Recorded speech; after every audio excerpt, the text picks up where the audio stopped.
Hello everyone, एक बार फिर से मैं आप सबका स्वागत करती हूँ अपने इस चैनल पॉलिटिविज़न में। और आज हम लोग यहाँ पे पॉलिटिकल साइंस के इंटरनेशनल रिलेशन के टॉपिक के तहत जो आपका यूनिट 5 है, जहाँ पे हम लोग अभी रीजनल ऑर्गेनाइजेशन को कवर कर रहे हैं। जितने भी इंटरनेशनल रीजनल ऑर्गेनाइजेशन हैं उनको हम लोग एक एक करके पढ़ रहे हैं। इससे पहले हम लोगों ने यूरोपीय यूनियन, अफ्रीकी यूनियन के बारे में जाना, तो आज हम इसी सीरीज़ में जानेंगे संघाई कोऑपरेशन के बारे में, एससीओ के बारे में। क्योंकि यूजीसी नेट जेआरएफ का जो पेपर 2 है पॉलिटिकल साइंस, उसके सिलेबस में रीजनल ऑर्गेनाइजेशन से क्वेश्चन हमेशा एग्ज़ाम में पूछे जाते हैं, इसलिए ये टॉपिक हमारे लिए बहुत ज़्यादा इम्पॉर्टेंट हो जाता है। ठीक है, तो आइए हम लोग आज का क्लास शुरू करते हैं। आज का ये 3rd नंबर लेक्चर है।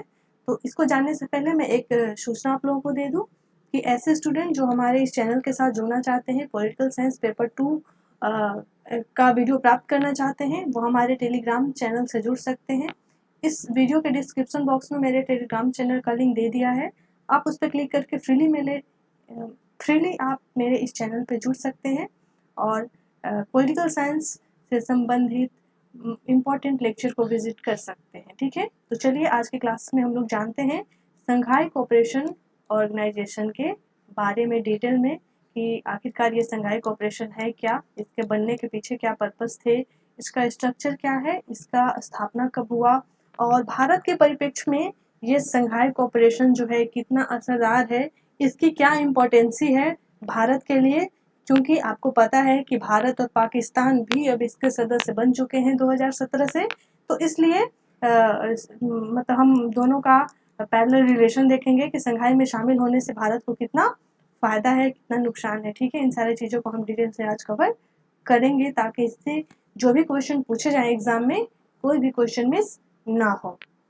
तो चलिए शुरू करते हैं हम संघाई कोऑपरेशन ऑर्गेनाइजेशन को। तो ये है स्क्रीन पे उसका लोगो और ये है जितने भी कंट्रीज मेंबर हैं उनके फ्लैग का यहाँ पे चिन्ह दिया हुआ है, जिससे आप अंदाज़ा लगा सकेंगे कि कौन कौन से कंट्रीज जो हैं इसके मेंबर है संघाई कोऑपरेशन का।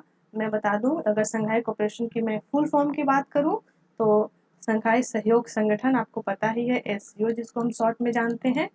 तो सबसे पहले अगर मैं इसकी परिचय की बात करूं तो जो एससीओ है ये एक अस्थाई और अंतर सरकारी संगठन है। ठीक है, इसकी स्थापना 15 जून 2001 को संघाई में की गई थी। संघाई जो चीन का एक शहर है, आपको पता है। और वर्ष 2 में एससीओ चार्टर पर हस्ताक्षर किए गए थे और इसको 2003 से लागू कर दिया गया था। ठीक है, और एससीओ नाम पढ़ने से पहले भी इसका एक कहानी है कि आखिर एससीओ ये कब बना।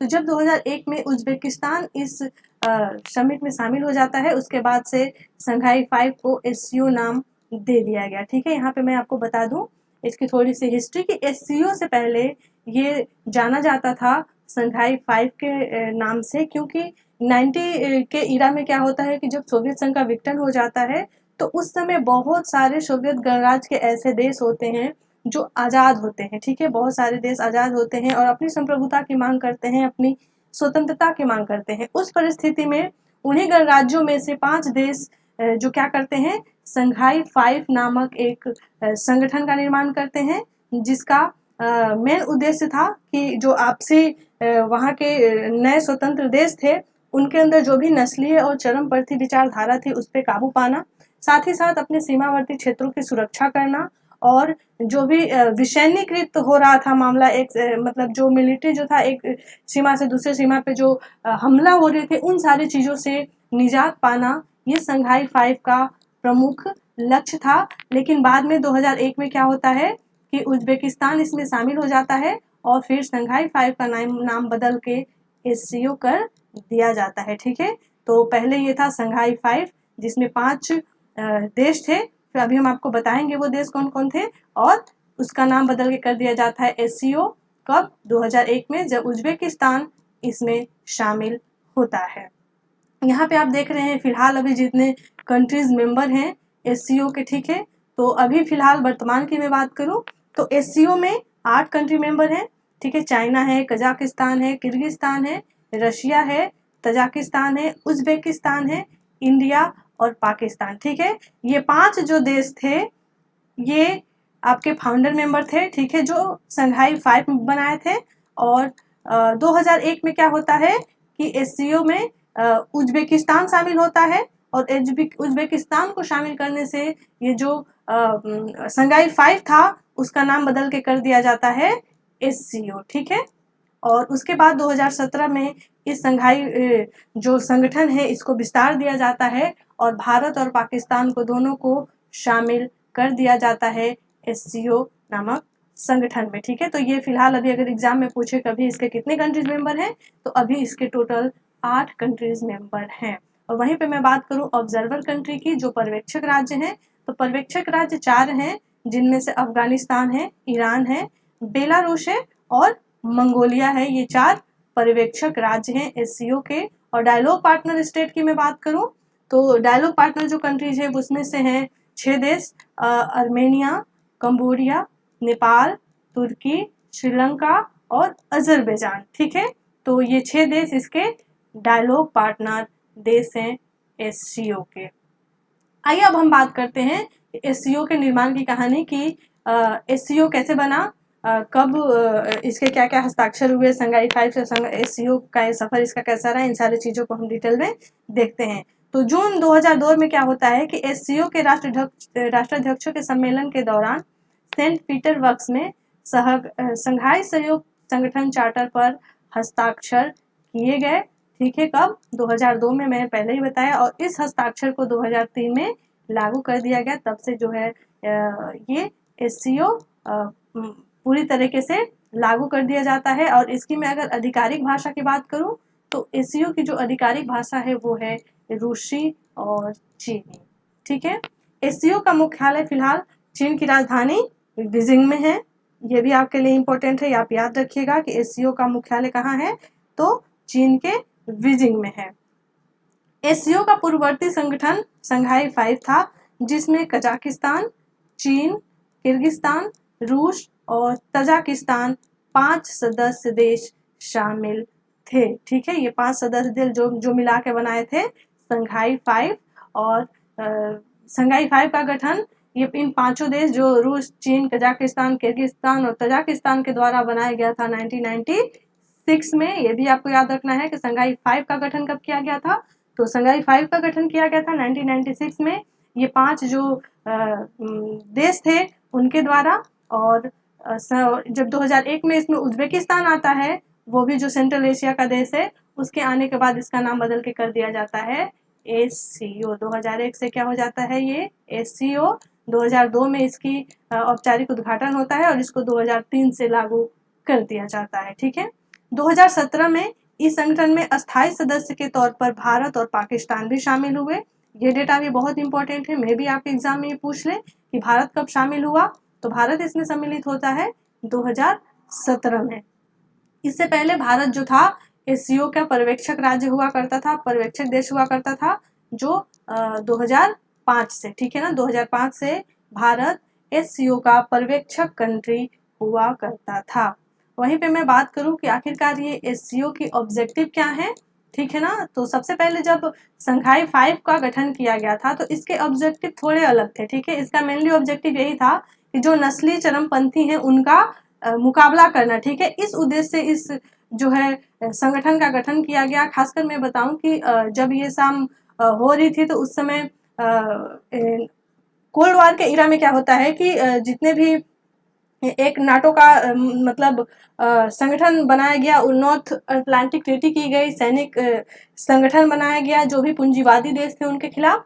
और तो इसके परिस्वरूप पे क्या करते हैं कि रूस और चीन और बाकी जो भी गणराज्य थे उनको मिला के इन्होंने भी एससीओ का निर्माण किया। एक तरीके से आप कह सकते हो कि इसको एशिया का नाटो कहा जाता है, ठीक है ना। तो ये नाटो को काउंटर करने के लिए एससीओ जो है रूस और चीन जो है मिलके बनाते हैं। आपको पता है कि रूस और चीन जो हैं वो दोनों क्या हैं, अमेरिका के आइडियोलॉजी के विपरीत वाले देश हैं, ठीक है। तो ये एससीओ का गठन करते हैं, जब संघाई 5 का गठन करते हैं, तो इनका मेन उद्देश्य था नस्लीय चरमपंथियों से पार पाना। लेकिन जब धीरे धीरे एससीओ आता है और ये अपने ऑब्जेक्टिव में आसपास के जो भी क्षेत्रीय मुद्दे थे, जो भी सीमा पार मुद्दे थे, उनको जब कामयाब कामयाबी हासिल कर लेते हैं उस मुद्दे को सुलझाने में, तो ये क्या करते हैं, अपने संगठन को थोड़ा और मजबूत बनाते हैं। और बाकायदा जब एससीओ बनता है तो इसके ऑब्जेक्टिव भी चेंज हो जाते हैं। ठीक है, तो जो एससीओ का ऑब्जेक्टिव था उसमें है सदस्य देशों के बीच संबंधों को मजबूत बनाना। ठीक है, राजनीतिक मामलों, अर्थशास्त्र और व्यापार, वैज्ञानिक, तकनीकी, सांस्कृतिक और शैक्षिक क्षेत्रों के साथ साथ ऊर्जा, परिवहन, पर्यटन, पर्यावरण संरक्षण के सहयोग में बढ़ावा देना, क्षेत्रीय शांति, सुरक्षा और स्थिरता की रक्षा करना। इसके अलावा एक लोकतांत्रिक, न्याय संगत, अंतर्राष्ट्रीय राजनीतिक और आर्थिक व्यवस्था बनाए रखना। मैं अगर ओवरऑल एक लाइन की मैं बात करूं कि जब संघाई 5 अपन एससीओ बनता है तो इसके ऑब्जेक्टिव में मेजर चेंजेस आते हैं, जहां पे ये ऊर्जा को शामिल करता है। ठीक है, साथ ही साथ नस्ली चरमपंथी को काउंटर करने के साथ साथ ये अपने मतलब ऑब्जेक्टिव में व्यापार के निवेश को मुख्य लक्ष्य के तौर पे क्या करता है, शामिल करता है। साथ ही साथ जो क्षेत्रीय शांति, स्थिरता, सुरक्षा की बात करता है। तो इससे क्या होता है कि ये पुष्टि हो गई कि एससीओ जो है एशिया महाद्वीप में एक तरीके से बात कह लो यूरेशिया में सबसे बड़ा क्षेत्रीय आर्थिक संगठन बन के उभरता है। क्योंकि आपको पता है कि क्षेत्रीय तौर पे मैं बात करूं तो रूस, चीन, ठीक है, ये अकेले बहुत बड़े मतलब भूभाग वाले क्षेत्र हैं। तो ये और फिलहाल उसमें अब भारत भी शामिल हो गया है। तो ये आप एक तरीके से कहते हो कि विश्व का सबसे बड़ा ये क्या है, क्षेत्रीय संगठन बन के उभरा है एससीओ अपने विस्तार के बाद। अब हम बात कर लेते हैं एससीओ के स्ट्रक्चर की। ये डेटा भी आप लोगों के लिए बहुत इंपॉर्टेंट है। तो सबसे पहले देखें कि एससीओ की स्ट्रक्चर में क्या क्या चीजें शामिल हैं। तो इसमें होता है एक राष्ट्र प्रमुखों की परिषद और शासन प्रमुखों की परिषद होती है। इसके अलावा फॉरेन मिनिस्ट्री की काउंसिल होती है। उसके अलावा इसमें रेट्स भी है और इसके अलावा इसमें इसका सेक्रेटरिएट भी है। ठीक है, सचिवालय भी है। तो आइए हम लोग बात करते हैं, सबसे पहले जानते हैं कि जो राष्ट्र प्रमुखों की परिषद है ये क्या करता है। तो यह एससीओ का सर्वोच्च निकाय है। ठीक है, जो अन्य राष्ट्रीय एवं अंतर्राष्ट्रीय संगठनों के साथ अपनी आंतरिक गतिविधियों के माध्यम से बातचीत कर अंतर्राष्ट्रीय मुद्दों पर क्या करती है, विचार करती है। ठीक है, ये क्या है, एससीओ की सबसे सर्वोच्च निकाय है। ठीक है, इसका काम है सभी राष्ट्रों के बीच अंतर्राष्ट्रीय संगठन में आंतरिक जो भी गतिविधि है उनको बातचीत के माध्यम से उस पर निजात पाना, उस मुद्दों का निवारण करना। उसके अलावा मैं बात करूं शासन प्रमुखों की परिषद की, तो इसमें एससीओ के अंतर्गत आर्थिक क्षेत्रों के संबंधित मुद्दों पर वार्ता का निर्णय लेती है और संगठन के बजट को मंजूरी देती है। मैं बात करूं अगर कि आंतरिक मामला जो है, जितने भी कंट्रीज मेंबर हैं उनका देखरेख कौन करता है, तो राष्ट्र प्रमुखों का परिषद। ठीक है, और जो आर्थिक संबंध है या फिर बजट को मंजूरी देने संबंधित जो काम है वो करता है आपका जो है एडमिनिस्ट्रेशन प्रमुखों की जो काउंसिल है वो देखरेख करती है। ठीक है, वहीं पे अगर बात करें हम कि जो फॉरेन मिनिस्ट्री की काउंसिल है वो क्या करती है, तो यह दिन प्रतिदिन की गतिविधियों से संबंधित मुद्दों पे विचार करती है। Day by day, day to day जो वहाँ पे एक्टिविटीज हैं उससे संबंधित देखरेख करने का काम करती है फॉरेन मिनिस्ट्री की काउंसिल। इसके अलावा इसमें एक रेट्स का भी प्रावधान किया गया है। ये रेट्स क्या करता है कि आतंकवाद, अलगाववाद, पृथकतावाद और उग्रवाद तथा चरमपंथ से निपटने के मामले को देखता है। जितने भी कंट्रीज मेंबर हैं उनके बीच जो भी सेपरेशन है या फिर आतंकवाद है, इसको बढ़ावा देने से, इसमें इसके बढ़ावा को काउंटर करने से संबंधित कामों को क्या करता है, ये देखता है। साथ ही साथ जो सचिवालय है यह सूचनात्मक और विश्लेषणात्मक संगठनात्मक सहायता प्रदान करता है। मतलब ये अपने ऑर्गेनाइजेशन को और भी मजबूत बनाने से संबंधित सारा जितना भी इंफॉर्मेशन है उसको देता है और एक ऑर्गेनाइजेशन के तौर पर इसको बनाने का काम करता है। अब हम लोग देख लेते हैं जो ये भी डेटा जरूरी है जो 2020 में सबमिट हुआ है एससीओ का। तो ये हमारे लिए जरूरी है क्योंकि ये कौन सा सम्मेलन था, क्योंकि हमारे इंटरनेशनल रिलेशन में करंट अफेयर्स भी पूछ लिए जाते हैं। तो सबसे पहले मैं बात करूं समिट 2020 की, तो 10 नवंबर 2020 को वीडियो कॉन्फ्रेंस के माध्यम से संघाई सहयोग संगठन के सदस्यों के बीच 20वां सम्मेलन आयोजित किया गया। ये याद रखिएगा क्योंकि ऑप्शन में अक्सर ये पूछ लिया जाता है कि कौन से नंबर का सम्मेलन था। ठीक है, तो ये आयोजित किया गया पहले 10 नवंबर 2020 को और ये था 20वां नंबर का सम्मेलन। और इस सम्मेलन को चेयर किया रूस के राष्ट्रपति व्लादिमीर पुतिन ने, ठीक है।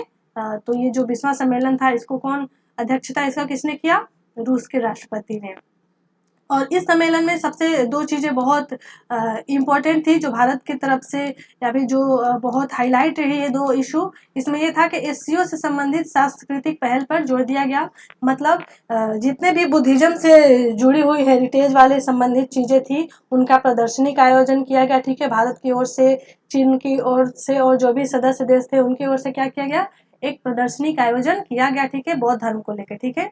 एससीओ को लेकर भारत में शुरू की गई पहलों में भारत के राष्ट्रीय संग्रहालय द्वारा साझी बौद्ध विरासत पर पहली बार प्रदर्शनी का आयोजन किया गया। किस सम्मेलन में? 20वां सम्मेलन, जो 2020 को आयोजित किया गया।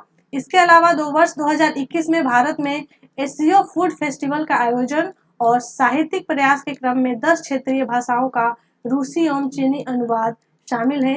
ये दो इम्पोर्टेंट मतलब डिसीजन थे जो इसमें समिट 2020 में लिए गए। जो साझी विरासत थी उसको शेयर किया गया, प्रदर्शनी का आयोजन किया गया बौद्ध धर्म से संबंधित, और फूड फेस्टिवल का भी आयोजन की बात कही गई 20वां शिखर सम्मेलन में। लेकिन फिलहाल चीन और भारत के रिश्ते अभी उतने मजबूत हमको नहीं दिखाई देने पड़ रहे हैं, तो देखते हैं आगे क्या होता है। लेकिन ऐसी घोषणा की गई 2021 में एससीओ फूड फेस्टिवल जो है वह आयोजित किया जाएगा भारत में 2020 के एससीओ के सम्मेलन में, ठीक है। अब हम लोग सबसे इम्पोर्टेंट चीज जो ये है देखते हैं कि इंडिया एससीओ रिलेशन, ठीक है, कि इंडिया के लिए एससीओ की क्या बेनिफिट है। इंडिया एससीओ में शामिल हो गया है तो इसके इंडिया को क्या क्या फायदे पहुंचेंगे। ऑलरेडी जो भारत के पास क्षेत्रीय जो संगठन थे जैसे सार्क हो गए, उनका जो बैठक है या उससे संबंधित जो भी कार्यभार है सारा कुछ अभी शिथिल पड़ा हुआ है भारत पाकिस्तान संबंधों को लेके। तो ऐसी स्थिति में भारत का एससीओ में शामिल होना कितना बेनिफिशियरी है, इन सब चीज़ों का हम लोग जिक्र करते हैं। तो देखते हैं, अगर हम इंडिया के परिप्रेक्ष्य में बात करें तो एससीओ में मौजूदा वक्त में भौगोलिक क्षेत्र और जनसंख्या के आधार पर दुनिया का सबसे बड़ा क्षेत्रीय संगठन है, ठीक है।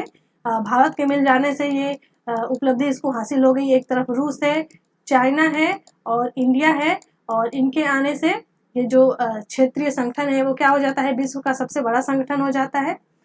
इसके अलावा भारत के इस मंच के जरिए क्या कर सकता है? मध्य एशिया में सक्रिय भूमिका निभा सकता है, ठीक है। भारत क्या करता था कि जितने भी सेंट्रल एशियन कंट्रीज हैं उनको इनके संबंध उनसे उतना ज़्यादा जुड़ाव नहीं थे, लेकिन एससीओ में पार्टिसिपेट करने के कारण जो भी सेंट्रल एशियन कंट्रीज हैं उनके साथ भारत का रिश्ता स्थिर हो सकता है। भारत एससीओ के जरिए ईस्ट और वेस्ट के बीच संतुलन स्थापित कर सकता है। ये भी भारत के लिए बहुत इंपॉर्टेंट है कि जो भी ईस्ट कंट्री है या फिर जो पश्चिम के देश हैं उनके बीच बैलेंस करने का काम करेगा। इसके अलावा अगर एससीओ का में शामिल होना भारत के लिए दो तरीके से और भी महत्वपूर्ण है, वो ये है कि पहला आतंकवाद और दूसरा कनेक्टिविटी। क्योंकि एससीओ में भारत आतंकवाद का मामला उठाता है और एससीओ के स्ट्रक्चर में रैट्स का प्रावधान किया गया है, ठीक है।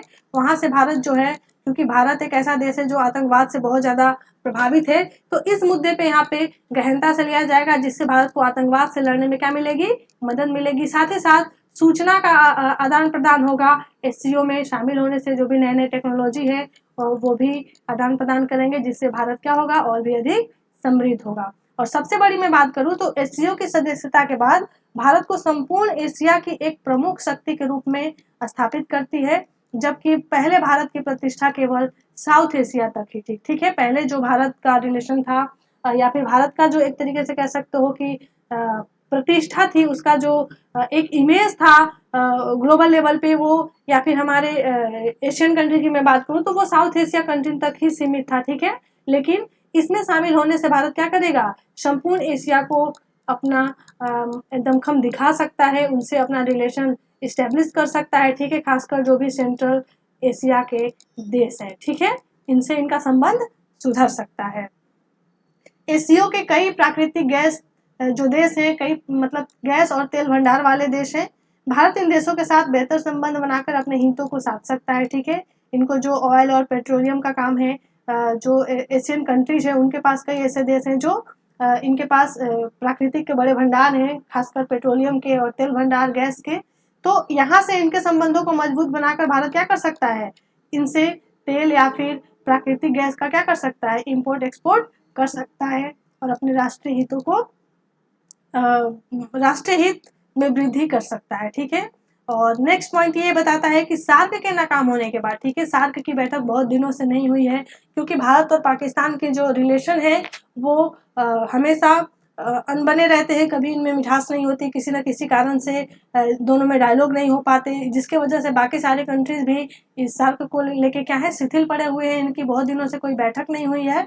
ठीक है, तो सार्क के बैठक न होने के बाद ऐसा कोई भी मंच नहीं है जहाँ पे भारत और पाकिस्तान एक साथ उस मंच पे आए। तो इस मंच के लिए जो SCO है ये बड़ा रोल अदा करता है क्योंकि पाकिस्तान भी इसका कंट्री है और भारत भी इसका कंट्री है, तो ये दोनों के लिए एक मंच प्रदान करता है जहाँ पे दोनों देश एक साथ आ सकते हैं। ठीक है, SCO चीन और पाकिस्तान जैसे प्रतिद्वंदियों के साथ जुड़ने के लिए एक साझा मंच जो है प्रदान करता है, जिससे इन दोनों के संबंधों में सुधार भी हो सकता है।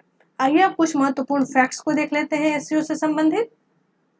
तो 2006 में वैश्विक वित्त पोषण के स्रोत के रूप में अंतर्राष्ट्रीय मादक पदार्थों की तस्करी को शामिल करने हेतु संगठन को कार्यसूची में जो है विस्तार दिया गया। अगर ये सारा पूछे जाए कि मादक पदार्थों की तस्करी में शामिल करने हेतु संगठन को कब उसके विस्तार दिया गया, तो 2006 में। इसके अलावा 2008 में SCO ने अफगानिस्तान में स्थिरता लाने के लिए सक्रिय रूप से भाग लिया। और तीसरा फैक्ट है कि SCO में वैश्विक जनसंख्या का 40% और वैश्विक GDP का लगभग 20% तथा विश्व के कुल भूभाग का 22% क्षेत्र जो है वो शामिल है। इससे आप अंदाजा लगा सकते हैं कि यह कितना बड़ा जो है संगठन है। ठीक है, और ये भारत के लिए कितना लाभदायक सिद्ध हो सकता है। आइए हम लोग थोड़ा सा बात कर लेते हैं रैट्स के बारे में, हो सकता है इससे क्वेश्चन पूछ दिए जाए। रैट्स जो हमारा SCO स्ट्रक्चर का एक पार्ट है। ठीक है, तो रैट्स जो है उसकी स्थापना की गई थी 2004 में SCO के शिखर सम्मेलन में। ठीक है, इसका जो काम है वो है क्षेत्रीय आतंकवाद विरोधी संरचना। यह SCO का एक महत्वपूर्ण अस्थायी अंग है। ठीक है, जिसका मुख्यालय उज्बेकिस्तान में है। ठीक है, अभी हम लोग ऊपर पढ़े कि SCO के जो स्ट्रक्चर है उसमें रैट्स भी आता है।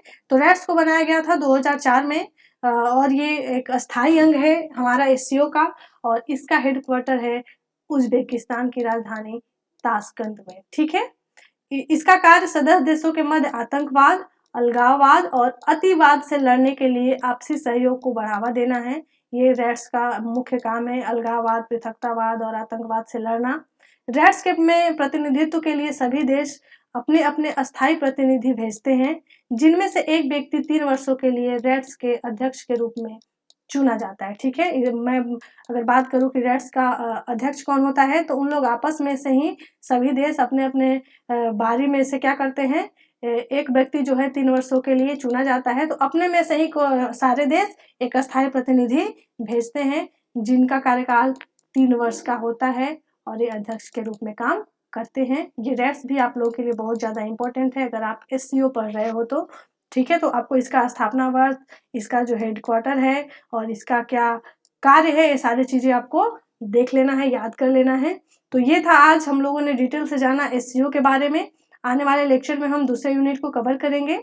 आज के लिए बस इतना ही। Thank you very much. अगर मेरा वीडियो अच्छा लगा तो लाइक एंड सब्सक्राइब अवश्य करें। Thank you very much.